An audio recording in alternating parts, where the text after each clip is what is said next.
Premier prix, catégorie jeune adulte, Joanie Bilodeau. Roselyne. Tout tourne autour de moi. Le vent siffle, les arbres secouent leur corps défeuillé et les anges prient. Le sol et le ciel fusionnent pour m'aspirer. Partout, du gris, dans toutes ses déclinaisons. Grège, ambré, de l'ardoise jusqu'aux cendrés qui heurtent les poumons. Les miens sont possédés. Ils aspirent l'air par grandes, gigantesques, gargantuesques goulées. Rien n'y fait. Mes poumons repoussent ce fluide à deux mains, comme s'ils ne savaient plus qu'en faire une fois inhalés. Dans mon ventre, une masse m'oppresse. L'angoisse. De la forme d'une gourgane, d'un avocat, d'un pamplemousse. En dedans de moi, l'embryon s'accroche. Bientôt, il deviendra fœtus, puis bébé, enfant, adulte, humain qui hurle pour se faire entendre. Ce corps, pas encore arrondi, me déséquilibre. D'ici peu, les branches gèleraient, les bourgeons croîtraient, et ma peau s'étirerait.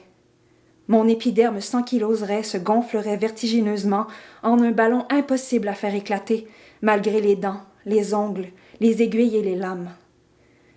Tout en haut ou en bas, quelque part dans le tourbillon, son regard me couve. Elle m'observe, silencieuse et la bouche pleine de sagesse. Ma grand-mère a son air de celle qui en a vu d'autres. Elle sait. Je n'ai pourtant rien dit, mais elle sait. Je le devine dans la lueur qui teinte ses pupilles.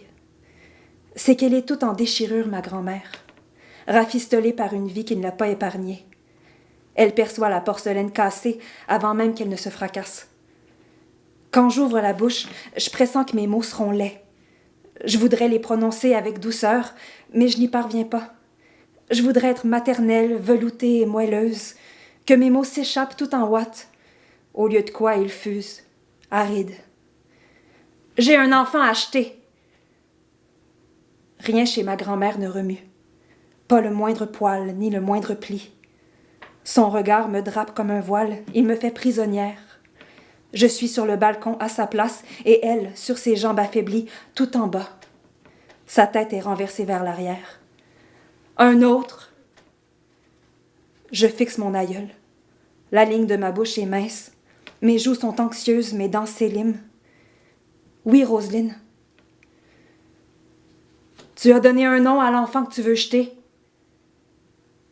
Mécaniquement, je hoche la tête de haut en bas. Mon geste est impatient, effrayé, près du précipice. Ma grand-mère m'examine. Elle analyse mes crispations, soupèse mon désarroi. Son regard réchauffe chaque parcelle de mon âme avec son humanité. Quand elle ouvre la bouche, son souffle vole dans ma direction. Les autres avaient-ils un prénom? Derrière elle, des enfants m'observent. Ils se tiennent par la main à la queue leu-leu, la tête basculée pour me contempler. Ma lèvre inférieure frémit. Chacun a l'âge qu'il aurait si je ne l'avais pas jeté. L'un est en salopette. L'autre porte de jolis collants blancs sous sa jupe violette. Et un autre encore baigne dans sa couche. Leur peau est soyeuse. Leur visage plein de douceur. Ils ont les yeux curieux, mais étrangement neutres, soumis à un choix qui n'a pas été le leur, ni le mien. Je ne les voulais pas en moi. Je ne les désirais ni en dedans, ni en dehors. Jamais. J'aspirais à la volupté, au corps qui s'emballe, qui s'échauffe, qui se brûle enfiévré. J'aspirais au vice sans conséquence, à la jouissance dans des ciels qu'on ne compte plus. Je ne voulais pas de leur bouille affectueuse, ni de leurs lips qui tremblotent, ou de leurs menottes qui cherchent à agripper mes doigts fuyants.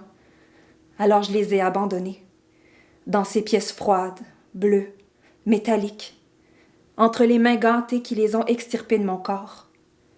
La lumière glaciale m'avait fait détourner les yeux. Les gants s'étaient marbrés.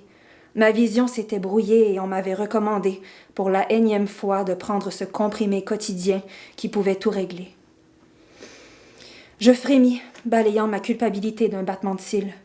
« Ils me hantent. Ne les vois-tu pas? » Le monde bascule à nouveau, et la neige mord mes pieds. Ma grand-mère se berce sur le balcon, et sur la balustrade, il patiente. le regard perçant et l'expression lointaine.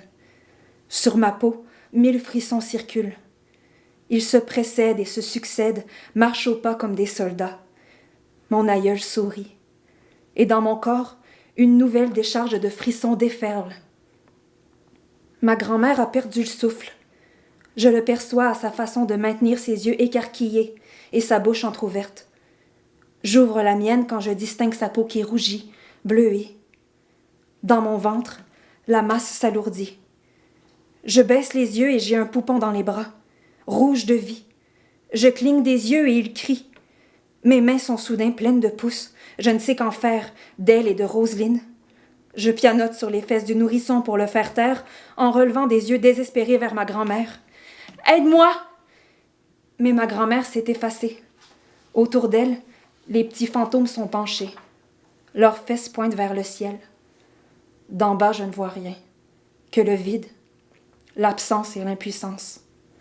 Entre la petite qui grossit et mon aïeul qui se flétrit, mon cœur bascule. Au 7e étage de l'hôpital de Chicoutimi, mon ventre est vide. Mes ongles sont rongés et ma bouche tordue. Du coin de l'œil, je distingue Roselyne qui se balance sur les pattes arrière d'une chaise. Elle a rejoint les autres. Elle est trop petite pour que ses pieds effleurent le sol. Les enfants plus âgés la narguent en tirant sur le dossier. Elle finira par choir. Je détourne la tête pour les effacer de mon champ de vision. En vain. Je les sens. Je les ressens. Leur silence m'oppresse et leur jeu décuple mon angoisse. La chaise se fracasse sur le plancher. J'écrase ma tête dans mon cou pour taire le bruit mat que fera Roselyne en s'affalant sur le sol. Je ne veux entendre ni ses cris, ni ses pleurs, ni son corps qui s'écrase contre le carrelage. En psychiatrie, quand je raconte que j'ai tué ma grand-mère, on me caresse les cheveux et on m'endort de chutes qui s'étirent. On me gave de nourriture autant que de comprimés. On tente d'embrouiller mes illusions. Rien n'y fait. Les enfants diaphanes continuent à m'observer, une fois lassés de leur jeu. Plus ils me fixent, plus mes certitudes se cramponnent. « C'est le prénom, expliquai-je. J'ai les yeux égarés, coupables. Ma tête bascule de haut en bas avec insistance. Le prénom? Roselyne, c'était son nom à elle. Je fixe le pli qui se creuse entre les deux sourcils. C'est comme ça que je l'ai tuée. Les sourcils sont à un poil de s'unir. Les pupilles m'examinent, me scrutent, m'épient. Ta grand-mère a fait un infarctus. Tu ne l'as pas tuée. J'insiste. Je certifie. Puis je me tais. J'avale le comprimé qu'on me refile. Par-delà le verre, j'observe la vieille Roselyne, diaphane, relever la petite en tapotant sa robe pour la dépoussiérer.